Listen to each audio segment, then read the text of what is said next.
Transpiration is a vital process for plants, involving the loss of water in the form of vapor from leaves and other aerial parts. This process is much more than just water loss, it's essential for plant survival. Through transpiration, plants create a suction force in their stems, enabling roots to absorb water and mineral nutrients from the soil. Additionally, transpiration helps cool the plant, especially during hot weather. In fact, about 98% of the water a plant absorbs is lost through transpiration, with only a small fraction used for photosynthesis. Understanding transpiration is key to appreciating how plants function and thrive. Transpiration serves two main purposes for plants. First, it creates a suction force that pulls water and dissolved minerals from the roots up through the stem. This is crucial for delivering nutrients throughout the plant.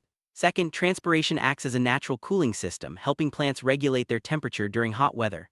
Without this process, plants would struggle to absorb enough water and minerals, and they could overheat. So, while it might seem like a simple loss of water, transpiration is actually a sophisticated and essential mechanism for plant health.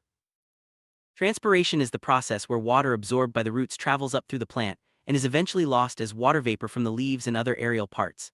This movement of water is continuous, driven by the evaporation of water from the leaf surfaces.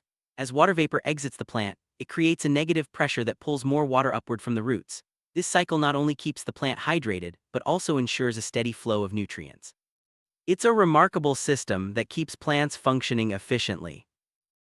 Did you know that almost all the water a plant absorbs is lost through transpiration?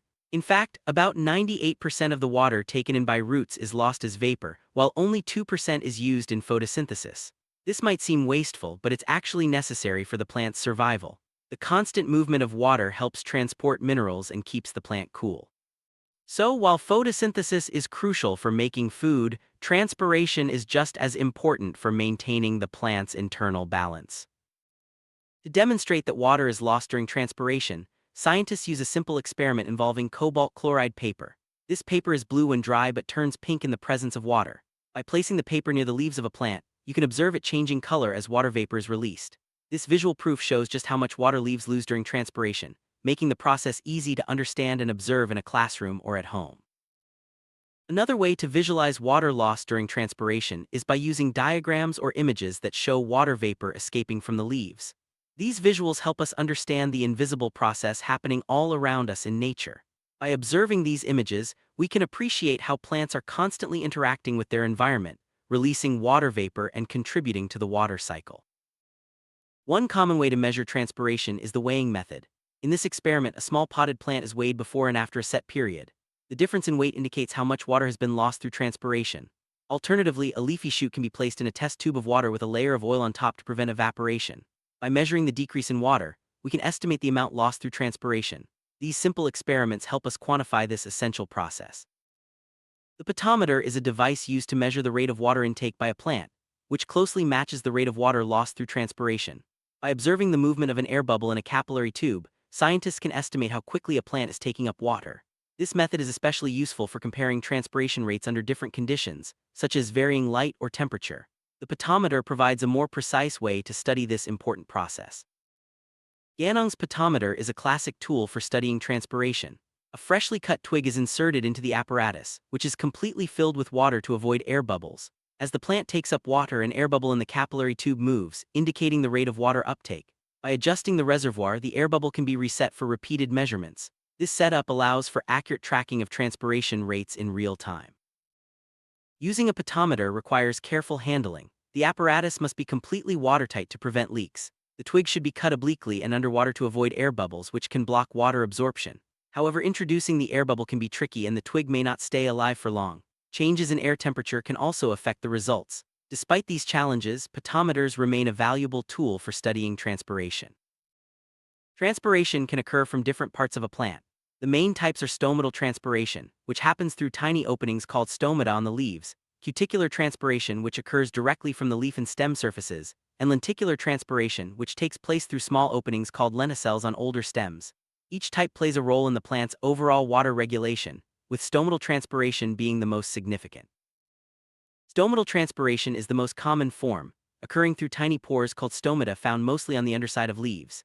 Each stoma is surrounded by two guard cells that control its opening and closing. When stomata are open, water vapor escapes, creating a transpiration pool that can draw water up to 50 meters in tall trees. This process is vital for nutrient transport and cooling, and is especially active on the lower surface of dicot leaves where more stomata are present. A simple experiment to observe stomatal transpiration involves placing cobalt chloride paper on both the upper and lower surfaces of a leaf. The paper facing the lower surface turns pink much faster, indicating more water vapor is released there. This demonstrates that most transpiration occurs from the underside of the leaf, where stomata are more numerous. Such experiments help us visualize the invisible processes happening in plants every day. Plants can control the rate of stomatal transpiration by adjusting the size of the stomatal openings. This regulation depends on the amount of water and solutes in the guard cells. When water is plentiful, stomata open wider, allowing more transpiration. When water is scarce, they close to conserve moisture. This dynamic control helps plants balance their need for water with their need to avoid dehydration. Sometimes, leaves wilt during the hottest part of the day and recover in the evening. This happens when the rate of transpiration exceeds the rate of water absorption by the roots, causing cells to lose turgidity. As the temperature drops and transpiration slows, the cells regain water and the leaves perk up. This daily cycle is a natural response to changing environmental conditions and helps plants survive periods of intense heat. Cuticular transpiration occurs through the cuticle, a waxy layer covering the leaf surfaces. The cuticle helps prevent excessive water loss, but some water still escapes directly through it. The thicker the cuticle, the less water is lost. Plants in dry environments often have very thick cuticles to conserve water. This type of transpiration is less significant than stomatal transpiration, but still plays a role in overall water regulation. Lenticular transpiration happens through lenticels, which are small openings on the bark of older stems. Unlike stomata, lenticels never close, they remain open all the time. While the amount of water lost through lenticels is more than through the cuticle, it's still much less than what is lost through stomata. Lenticular transpiration is especially important in woody plants and trees. Several external factors influence the rate of transpiration. Sunlight intensity plays a major role. Stomata open during the day for photosynthesis, increasing transpiration. Higher temperatures speed up evaporation while cooler temperatures slow it down. Wind velocity also matters. Faster winds remove water vapor quickly, increasing transpiration. Humidity has the opposite effect. High humidity slows down water loss. These factors combine to determine how much water a plant loses each day.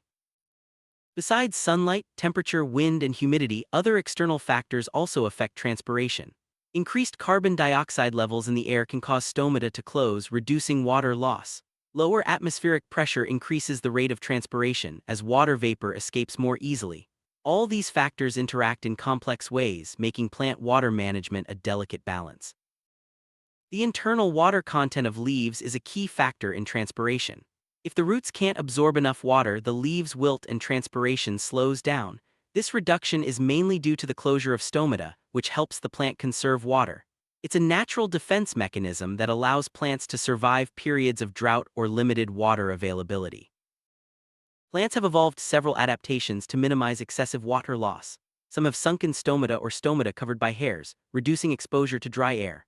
Others have fewer stomata, narrower leaves, or leaves that are rolled or folded to reduce surface area.